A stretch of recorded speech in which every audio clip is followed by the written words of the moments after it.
Fuck Jake Paul.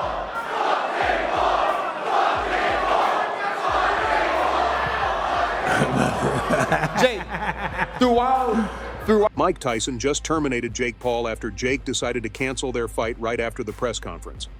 Tyson had simply asked Jake a few straightforward questions and then mentioned wanting to tweak a couple of rules for their November 15th match. And Jake responded like someone just flipped his world upside down. He started yelling at Tyson, as if the idea of changing the rules was some personal attack.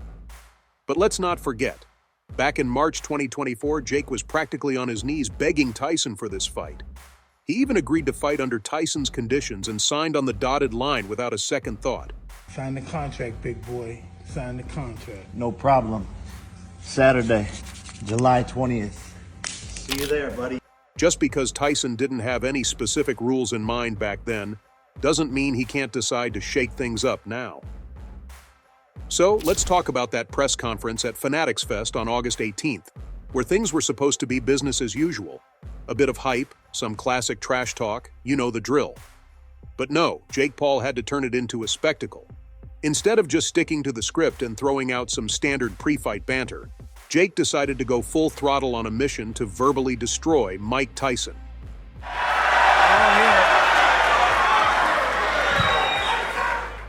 It wasn't enough for him to just poke fun. Oh no, he went for the jugular.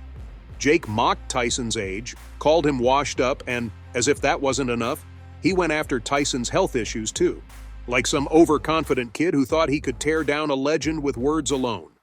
It was clear Jake wasn't just trying to sell the fight.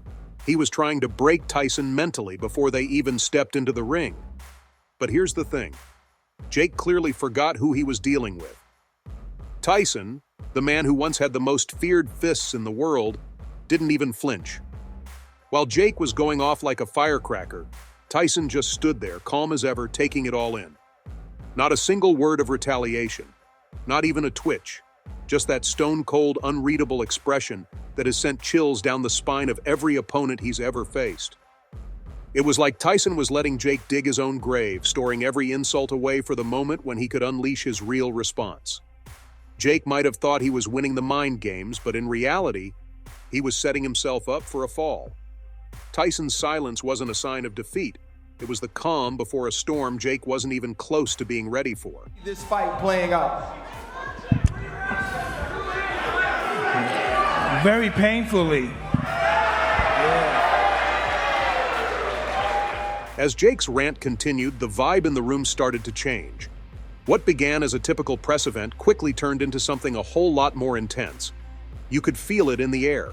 The audience was picking up on it too.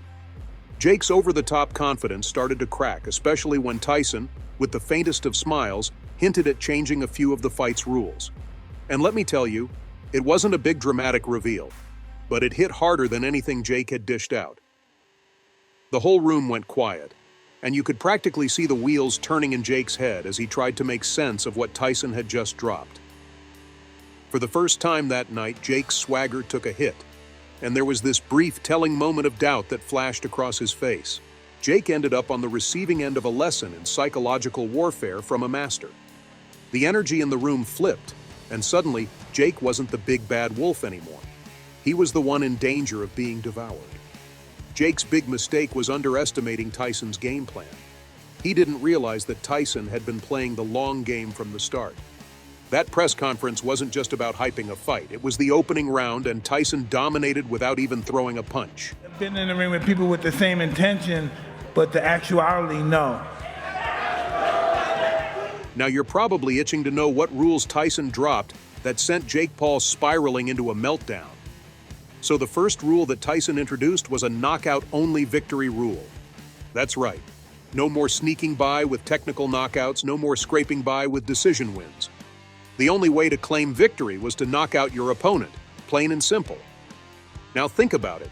This rule is tailor-made for someone like Tyson.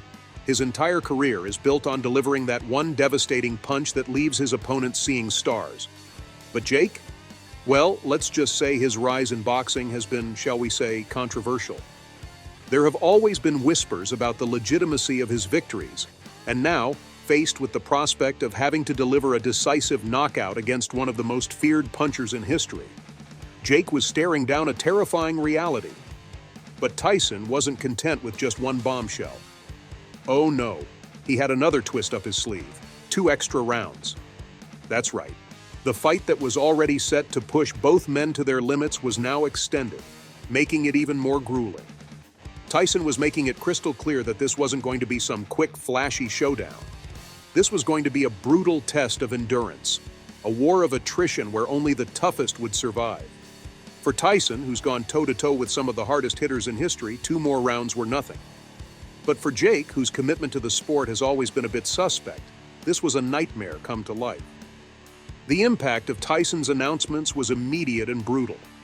Jake's unshakable confidence, that cocky grin he always wears like armor, vanished in an instant. The swagger? Gone.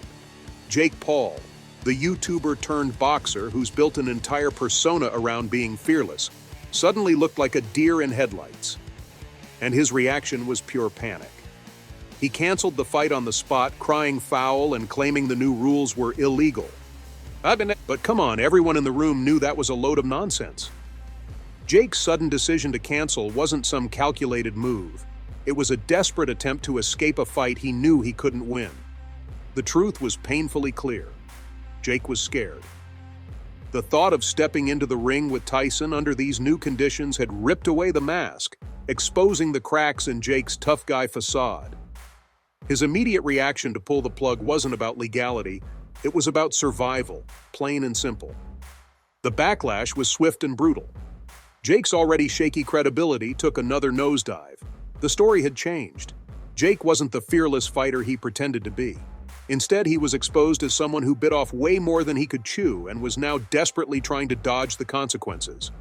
Tyson's rule changes didn't just alter the fight, they blew Jake's cover, revealing him as a man completely out of his depth. I'm going to put on the performance of a lifetime on November 15th, and the universe will align for all of its glory and good for God.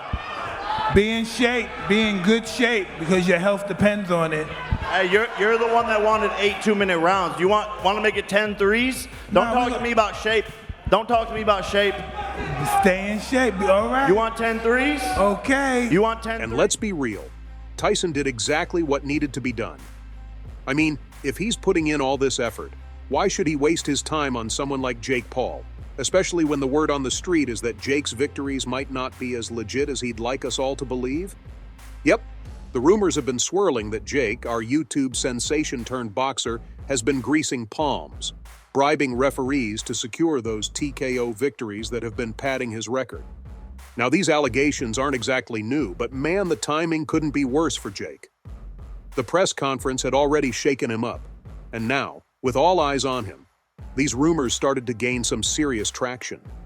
Suddenly, everyone was revisiting his past fights, scrutinizing every decision, every TKO, with a magnifying glass. It wasn't just about whether Jake could hold his own against Tyson anymore. People were starting to question if Jake's entire career was built on a house of cards. The idea that Jake might have been buying his way to victory hit the boxing community right where it hurts. Boxing isn't just about fame or money. It's about raw talent, hard work, and being able to take a punch and keep going. These are the qualities that Tyson embodies even now. So the thought that Jake, with his flashy lifestyle and deep pockets, could just bypass all that by bribing referees? That was scandalous, to say the least. As the rumors spread, the very foundation of Jake's career began to crumble in the public eye. And let's be clear, these weren't just idle gossip. The whispers had been there all along, especially whenever Jake won by TKO. There was always that uneasy feeling, like something didn't quite add up, even though his recent victory against Mike Perry felt the same. The way some of those fights were stopped, the decisions that seemed a little too convenient, it all started to make sense when Tyson dropped the KO-only rule. The impact on Jake's reputation was immediate and brutal. The hashtag #FakeFighter started trending. And suddenly, Jake wasn't just fighting Tyson. He was fighting to save his entire career. Even within the boxing community, the backlash was fierce. Fighters who had clawed their way up through the ranks, who had taken their losses and come back stronger, started to see Jake as someone who was trying to cheat his way to the top. The respect Jake had been craving from the boxing world was slipping further out of reach with every passing day. The mere idea that he might have bribed his way to victory was like a slap in the face to every fighter who had earned their place in the ring.